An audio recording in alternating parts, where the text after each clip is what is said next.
Hello everybody. मैं हूं सैयद ताहा कादरी। आप देख रहे हैं गेम टॉक्स और आज फिर एक नए इंफॉर्मेटिव वीडियो के साथ मैं हाजिर हूं। ये थोड़ा सा इकोनॉमिक्स से रिलेटेड है, भारत की प्रोग्रेस से रिलेटेड है और ख़ासकर रिलेटेड है लेबर क्लास से, यानी कि जो मेहनत मजदूरी करते हैं, कंपनीज में जॉब करते हैं, प्राइवेट कंपनीज में, गवर्नमेंट कंपनीज में, या जो लेबर एकदम लेबर क्लास होते हैं उनकी बात होगी यहाँ पर। तो आपको हर चीज़ बारीकी से समझनी होगी, शुरू से लेके आखिरी तक बने रहिएगा वीडियो के साथ। देखिए, सरकार अभी एक नया कोड लेकर आई है, एक बिल, नया विधेयक, एक नया बिल पास हुआ है। ठीक है, बिल जानते हैं ना क्या होता है? बिल और एक्ट में डिफरेंस होता है। बिल जो होता है वो एक कोड ऑफ कंडक्ट होता है सरकार का, यानी सरकार उसको बाद में एक्ट की तरह लागू करना चाहेगी, यानी एक्ट की तरह वो बनेगा, एक कानून बन जाएगा। कब बनेगा? जब उस पर प्रेसिडेंट ऑफ इंडिया की मोहर लगेगी। और जो एक्ट से पहले का डॉक्यूमेंटेशन होता है वो बिल कहलाता है। तो आपको ये समझ में आ गया होगा कि बिल जो है वो राज्यसभा और लोकसभा दोनों में पास करवाना होता है। पार्टी की मेजॉरिटी और माइनॉरिटी पे निर्भर करता है कि वो वहाँ से पास हो पाएगा या नहीं हो पाएगा। उस बिल में कुछ चेंजेस अगर करने होते हैं तो उसे स्टैंडिंग कमेटी के पास भेजा जाता है कि उस बिल में अगर कुछ चेंजेस करने हैं तो किया जा सके, उसके बाद वो पास हो जाता है या नहीं पास हो पाता है। यहाँ पर सरकार सितंबर में 19 सितंबर के आसपास एक बिल लेकर आई थी जिसे कहा गया 3 लेबर कोड बिल। अब ये 3 लेबर कोड बिल जो है ये लेबर क्लास से रिलेटेड था, यानी मेहनत और मजदूरी करने वाली क्लास से रिलेटेड है। यहाँ पर मजदूरों के हित की बात सरकार ने इस लेबर लॉ में कही है कि हम मज़दूरों को ज़्यादा फ्लेक्सिबिलिटी देंगे, या कंपनीज़ के, फैक्ट्रीज़ के मालिकों को ज़्यादा जो है थोड़ा सा उनका कोड ऑफ कंडक्ट चेंज करके थोड़ा सा प्रोटेक्शन बढ़ाने की कोशिश की जाएगी। बारीकी से समझिएगा। देखिए, सेंट्रल लेबर लॉ जो CSCA के स्टूडेंट होते हैं वो ये पढ़ते हैं, कॉमर्स के स्टूडेंट, इकोनॉमिक्स के स्टूडेंट। मैं ऐसे आसानी से समझा देता हूँ कि देर आर 29 लेबर लॉज। अगर ऐसे तो बहुत सारे हैं, 200 से ज़्यादा लेबर लॉज हैं। अगर आप पूरे कंट्री की सारी स्टेट्स के लेबर लॉज को मिला दें तो स्टेट का अपना अलग लेबर लॉ होता है और यूनियन का अपना अलग होता है, मतलब कि सेंट्रल गवर्नमेंट का अपना अलग कानून लेबर लॉ है। तो जो सेंट्रल गवर्नमेंट का लेबर लॉ है उसके अकॉर्डिंग देखा जाए तो 29 लेबर लॉज आर देयर। 29 हैं, 29 है। अब इन 29 लेबर लॉज को अगर कोई लीगल मैटर हो जाता है related to factory, related to worker of the factory, तो काफ़ी लंबी लीगल प्रोसीडिंग्स चलती हैं और काफ़ी लंबी इस पर लीगल बहस होती है, जिससे इसका कोई निष्कर्ष जल्दी नहीं निकल पाता और जल्दी इंसाफ नहीं मिल पाता। और साथ ही साथ जो एम्प्लॉय होता है या एम्प्लॉयर होता है, दोनों पार्टीज़ की यहाँ बात हो रही है, एम्प्लॉय या एम्प्लॉयर की, दोनों का कहीं ना कहीं नुकसान टाइम का, पैसे का, हर चीज़ का होता है। देखिए, सरकार ने क्या किया कि इस पूरे 29 लेबर लॉज को 4 कोड्स में डिवाइड कर दिया, यानी 4 बिल्स आप कह दी, 4 बिल आप कह सकते हैं, उसे कोड बिल्स कह सकते हैं, उसमें डिवाइड कर दिया। एक का नाम है वेज कोड। ये पिछले साल ही राज्यसभा और लोकसभा में पास हो चुका था, इस पर बात करने का कोई औचित्य नहीं है। जो 3 लेबर लॉज अभी 19 सितंबर से लेके 22 सितंबर तक पास हो गए राज्यसभा लोकसभा में, अब बस उस पर मोहर लगना बाकी है प्रेसिडेंट ऑफ इंडिया की, और उसे का भारत का कानून मान लिया जाएगा। तो ये 3 जो कोड ऑफ कंडक्ट आप कह सकते हैं या कोड बिल्स कह सकते हैं, ये क्या है? ये है industrial relation code 2020, industrial safety code 2020 और सोशल सिक्योरिटी कोड 2020। तीनों चीज़ रिलेटेड है इंडस्ट्री से, फैक्ट्री से, वर्कर से। कैसे? सोशल सिक्योरिटी की बात करेंगे तो सबसे दिमाग में ख्याल आएगा कि भाई कोई ऐसा होना चाहिए जिस पर हम सोशल सिक्योरिटी लागू कर सकें। वो कौन होगा? वर्कर्स, एम्प्लॉयज़ या एम्प्लॉयर्स, जिसको सोशल सिक्योरिटी चाहिए ही चाहिए, बिल्कुल चाहिए। मैं बाद में बताता हूँ सोशल सिक्योरिटी क्या होती है। अब इंडस्ट्रियल रिलेशन क्या है? ये है कि आप इसको, ये सबसे इम्पोर्टेंट इसमें पहलू है, इसको मैं समझाऊंगा बहुत बारीकी से। इतना समझ लीजिए कि इंडस्ट्रियल रिलेशन से ही आपस में ट्रेड यूनियंस होते हैं, या आप कह लीजिए जो इंडिपेंडेंसी होती है फैक्ट्रीज की काम करने की, वो सब इंडस्ट्रियल रिलेशन से ही जुड़े हुए हैं, स्वतंत्रता जो काम करने की होती है। अब देखिए, जो 3 कोड ऑफ कंडक्ट्स या 3 कोड बिल्स पास हुए हैं, वो तीनों नाम मैंने गिना दिए, इंडस्ट्रियल रिलेशन, इंडस्ट्रियल सेफ्टी और सोशल सिक्योरिटी। देखिए, सबसे पहले अगर हम बात करें इसमें इंडस्ट्रियल सेफ्टी की, तो इसमें सिंपली ये कहा गया कि जैसे जो इंडस्ट्रीज़ में वर्कर्स काम करते हैं कॉन्ट्रैक्ट पर, इसमें खासकर बात हो रही है कॉन्ट्रैक्ट पे जो मजदूर काम करते हैं, जैसे किसी कॉन्ट्रैक्टर से जुड़े हुए हैं, कोई बिल्डिंग बनवा रहे हैं, कोई मकान बन रहा है, बाहर से मजदूर मंगवाए गए, दूसरे स्टेट में मजदूर मंगवाए गए, कुछ काम करवाया गया, कुछ दिन तक 2 महीने 3 महीने 6 महीने उसकी पगार वेजेस उन्हें दे दी गई और वो वापस लौट गए। तो इस क्लास के जो रियल लेबर क्लास के जो लोग होते हैं, जो बहुत ज़्यादा स्ट्रगल करते हैं, माइग्रेंट वर्कर्स आप कह सकते हो सीधी भाषा में, माइग्रेंट वर्कर्स की सेफ्टी की बात की जाए तो सरकार ने इस बिल में ये एक चीज़ इंट्रोड्यूस कर दी कि अगर मतलब एक स्टेट से दूसरे स्टेट कोई आ रहा है तो उसके लिए कॉन्ट्रैक्टर्स को काफ़ी सारे लाइसेंस लेने पड़ते थे, काफ़ी सारी प्रोसीडिंग्स करनी पड़ती थी।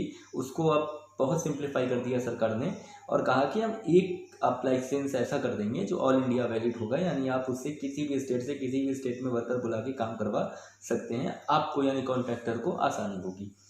दूसरी चीज़ वर्कर्स के हिसाब से देखी गई, अगर कोई 18,000 रुपये महीना कमा रहा है तो उसे हम माइग्रेंट वर्कर की कैटेगरी में नहीं डालेंगे, और अगर 18,000 से कम कमा रहा है तो हम उसे मानेंगे कि वो माइग्रेंट वर्कर्स की कैटेगरी में आता है। बहुत सिंप्लीफाइड तरीके से मैं आपको समझा रहा हूँ।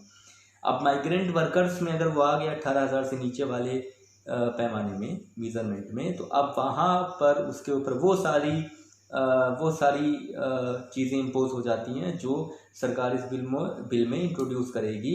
इस बिल में इंट्रोड्यूस करेगी यानी इंट्रोड्यूस कर चुकी होगी, एक्ट की तरह वो सामने आएगा कि क्या क्या सोशल सेफ्टीज़ या आप कह लीजिए क्या क्या इंडस्ट्रियल सेफ्टी उसे मिल रही है उस वर्कर को, माइग्रेंट वर्कर को। इसमें माइग्रेंट वर्कर्स की ही बात होती है, डेली वेजेस वर्कर्स की बात होती है, यानी जो रोज़मर्रा के मजदूर टाइप के लोग, ठीक है, मजबूर या मजदूर टाइप के लोग आप कह सकते हो। और तो ये बिल हो गया इंडस्ट्रियल सेफ्टी, जिसमें 18,000 वाली बात की गई और वो लाइसेंस वाली बात की गई। अब एक है बिल जिसका नाम है सोशल सिक्योरिटी। इंडस्ट्रियल रिलेशन में आपको बाद में कवर करता हूँ सबसे लास्ट में। सोशल सिक्योरिटी के सामने ये थी कि कोई भी अगर नया लेबर लॉ बनाया जाता है, लेबर लॉ, तो उसका सबसे बड़ा चैलेंज ये होता है कि एम्प्लॉयमेंट ग्रोथ हो, एम्प्लॉय जो है वो आसानी से एम्प्लॉयड हो जाएं, काम करें और उससे लोगों तक जो है लोगों की जेब में पैसा पहुँचे, उनको सोशल सिक्योरिटी मिले। अब देखिए, अगर एम्प्लॉयमेंट ग्रोथ की बात करेंगे तो यहाँ पर उन्हें सरकार को ज़्यादा फ्लेक्सिबिलिटी देनी पड़ेगी, owners of the company, owners of the factories को, तब जाके वो एम्प्लॉयमेंट जनरेट कर पाएंगे, राइट। ज़्यादा से ज़्यादा प्रोडक्शन कर पाएंगे जब उनका हाथ खुला होगा, बंधा नहीं होगा, यानी वो थोड़ा फ्री होंगे लीगल मैटर से, तो वो ज़्यादा ग्रोथ कर पाएंगे, या उनके पास एक कोड ऑफ कंडक्ट होगा जिससे वो अपनी फैक्ट्री चला रहे होंगे। अब देखिए, यहाँ पे जो सबसे बड़ा मुद्दा उभर के आता है वो ये आता है कि अगर सरकार ये चाहे कि इस बिल को इंट्रोड्यूस करने के बाद कानून में बदला जाए, तो 2 ही चैलेंजेस सामने हैं, वो हैं एम्प्लॉयमेंट ग्रोथ का और दूसरा है प्रोटेक्टिंग वर्कर्स राइट। देखिए, अगर एम्प्लॉयमेंट ग्रोथ की बात करेंगे तो हमें एम्प्लॉयर को, यानी जो हायर कर रहा है, हमें उसे ज़्यादा फ्रीडम देनी पड़ेगी, और अगर हम प्रोटेक्शन ऑफ वर्कर्स की बात करेंगे या वर्कर्स के अधिकारों की बात करेंगे तो हमें वर्कर्स को ज़्यादा प्रोटेक्शन देना पड़ेगा, उसके लिए हमें एम्प्लॉयर के हाथ थोड़े बांधने पड़ेंगे। अब देखिए, दोनों कॉन्ट्रडिक्टरी हैं, दोनों एक साथ नहीं चल सकता, दोनों बैलेंस नहीं हो सकता, मगर सरकार इसको बैलेंस करने की कोशिश कर रही है। और आपको आगे न्यूज़ अभी तो बिल पास हुआ है, आगे पता चलेगा कि किस तरह से वो दोनों को बैलेंस कर रही है, यानी एम्प्लॉयमेंट जनरेशन को भी बैलेंस करेगी और साथ ही साथ प्रोटेक्टिंग वर्कर्स राइट, इस इशू पर भी बैलेंसिंग होगी। जो समझने वाली या इस वीडियो में चीज़ है, ये सब समझने वाली, जो मेन समझने वाली वो इंडस्ट्रियल रिलेशन, क्योंकि यहाँ बात शुरू हो जाती है ट्रेड यूनियंस की, यहाँ बात शुरू हो जाती है कि कितने एम्प्लॉयज़ किस फैक्ट्री में कैसे काम करेंगे, हाँ नंबर ऑफ़ एम्प्लॉयज़ क्या होंगे, हायर एंड फायर की पॉलिसी क्या होगी। तो दो मेनली चेंजेस जो सरकार देख रही है या करना चाहती है, जो उसका मकसद है या कर चुकी है, इंट्रोड्यूस हो चुका है वो चीज़, वो सबसे पहला ये है कि एम्प्लॉयर्स को थोड़ा फ्री कर दिया गया, यानी जो आपको रख रहा है हायर एंड फायर वाली पॉलिसी थोड़ी इसमें अगर सीधा सीधा देखा जाए तो फ्री कर दी गई। फ्री कैसे की गई कि अब क्या किया गया कि अगर आपके पास मान लीजिए 100, पहले ये था कि 100 लेबर्स अगर आपके पास हैं तो आप 100 लेबर्स फैक्ट्री में काम कर रहे हैं, तो आप बाद में अगर उनमें से किसी को हटाना चाहे तो आपका प्रोडक्शन लेवल ठीक चल रहा है, और अगर आप का पैसा ज़्यादा खर्च हो रहा है कहीं और एम्प्लॉयज़ पर, या कोई एम्प्लॉय काम नहीं कर रहा है ठीक से, आप उसे हायर एंड फायर वाली पॉलिसी के अकॉर्डिंग फायर करना चाहते हो, तो आपको ज़्यादा कुछ कोशिश लीगल प्रोसीजर करने की ज़रूरत नहीं है। आप अपने मन मुताबिक उसे कभी भी जब चाहो तब कंपनी से जॉब से हटा सकते हो। सरकार ने इस चीज़ में और फ्लेक्सिबिलिटी दे दी। क्या किया सरकार ने, कहा कि अगर आपके पास 100 फैक्ट्री में काम करने वाले वर्कर्स हैं, तो अब इस नए बिल के इंट्रोड्यूस होने के बाद 100 से 300 चला गया है आंकड़ा, यानी 100 नहीं बल्कि 300। अगर 300 तक आपके पास एम्प्लॉयज़ हैं तब भी कोई ज़्यादा लीगल मैटर में आपको शामिल होने की ज़रूरत नहीं ना, आपको डिस्ट्रिक्ट लेवल के लेबर डिपार्टमेंट में जाने की आवश्यकता नहीं है किसी को हायर फायर करने के लिए। वो आप इंडिपेंडेंट हो, आपका हाथ खुला हुआ है, आप जिसे चाहो हायर करो, जिसे चाहो फायर करो। तो यहाँ पे इसका क्रिटिसिज्म हो रहा है, लोग बहुत सारे छोटे छोटे यूनियंस हैं जो उसका क्रिटिसिज्म कर रहे हैं, लेबर यूनियंस हैं जो क्रिटिसिज्म कर रहे हैं, क्योंकि उनको लग रहा है कि उनका अधिकार या उनका जो एक राइट है, प्रोटेक्शन है, वो कहीं ना कहीं जो है डैमेज होगा। और अगर सोचने समझने वाली बात कही जाए तो कहीं ना कहीं एक लॉजिक भी बनती है कि हाँ, अगर इतना फ्री कर दिया जाएगा तो कहीं ना कहीं जो है एम्प्लॉयर का हाथ खुल जाएगा, वो फ्री होगा हायर और फायर पॉलिसी को अपनाने के लिए, जो कि इस बिल में इंट्रोड्यूस हो चुकी है। अब देखिए, ये जो डील्स होती हैं ट्रेड यूनियंस के साथ, इसमें भी कुछ बदलाव सरकार इस बिल में इंट्रोड्यूस कर चुकी है। तो अब देखिए, ये ऐसा क्यों किया गया, उसके पीछे रीज़न है। कहा गया कि बहुत सारे ऐसे 16-17 से ज़्यादा ऐसे स्टेट हैं जो ऐसी पॉलिसी हायर एंड फायर वाली पॉलिसी को अपना चुके हैं, जो नंबर ऑफ एम्प्लॉयज़ को 100 से बढ़ा चुके थे ऑलरेडी अपने अपने स्टेट्स, जो भी स्टेट्स हैं। तो सरकार ने कहा जब पिछले साल तक ऐसा ऑलरेडी हो चुका था, तो भाई हम भी इसको वही आगे इम्प्लीमेंट कर रहे हैं, हम कुछ नया तो इसमें कर नहीं रहे हैं। तो उसको एक यूनिफाइड तरीका दे दिया गया, एक बिल का रूप दे दिया गया, इंडस्ट्रियल रिलेशन का रूप दे दिया गया, और बाद में ये भी एक्ट बन जाएगा। तो इसके अकॉर्डिंग अगर आपके पास फैक्ट्री में 100 वर्कर्स हैं, अभी तक 100 वर्कर थे, तब आप 300 worker hire and fire policy के अकॉर्डिंग रख सकते हो और अपने सुविधा अनुसार निकालिया रख सकते हो। इसलिए क्योंकि पिछली बार भी जो आंकड़े देखे गए हैं, खासकर राजस्थान जैसे इलाकों में जहाँ पर माइग्रेंट वर्कर्स काम कर रहे थे या डेली वेजेस के वर्कर्स काम कर रहे थे, जहाँ पे नंबर ऑफ जो वर्कर्स थे वो ज़्यादा थे, 100 से ज़्यादा नंबर ऑफ वर्कर्स थे, और उनकी हायर पॉलिसी थोड़ी फ्री थी जैसी इस बिल में बात हुई है, वहाँ पे प्रोडक्शन रेट ज़्यादा हुआ है। तो ये एक अपने आप में दूसरी चीज़ है, दूसरी एक विषय हो जाएगा इसको समझाने के लिए कि हाँ भाई, नंबर ऑफ़ एम्प्लॉयज़ जब ज़्यादा हैं, 100 to 300 आपके पास हैं, और आपके पास 300 एम्प्लॉयज़ को रखने का या हटाने का पूरा अधिकार आपके पास है, आपको किसी झंझट में पड़ने की ज़रूरत नहीं है, आपका हाथ खुला हुआ है। और उस कंडीशन में जब आपका हाथ खुला हुआ है तो आप अपने अकॉर्डिंग फैक्ट्री चला सकते हो, अपने अकॉर्डिंग जो है उस पॉलिसी को अपना सकते हो, और आप देख सकते हो कि कहाँ पर हमारा कितना पैसा इन्वेस्ट हो रहा है और हमें कहाँ इन्वेस्ट करना है, कहाँ लगाना है, कितनी कैपिटल जनरेट हो रही है, क्या लायबिलिटीज़ है हमारी, एसेट्स कितने हैं, प्रोडक्शन कितना है। इसके अकॉर्डिंग देखा गया पिछले साल यानी 2019-20 में देखा गया कि हमारा उन स्टेट्स का प्रोडक्शन ज़्यादा हुआ है जहाँ पर ऑलरेडी नंबर ऑफ एम्प्लॉयज़ बढ़ा दिए गए थे। किस मामले में? हायर एंड फायर की पॉलिसी के मामले में, जैसे राजस्थान का एग्जाम्पल दिया गया।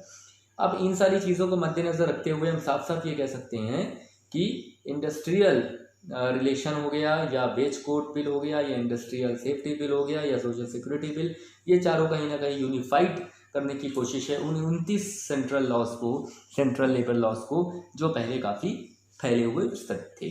तो आज की वीडियो में इतना ही, आगे मिलते हैं एक नई वीडियो के साथ। खुश रहिए, सुरक्षित रहिए, देखते रहिए गेम टॉक्स।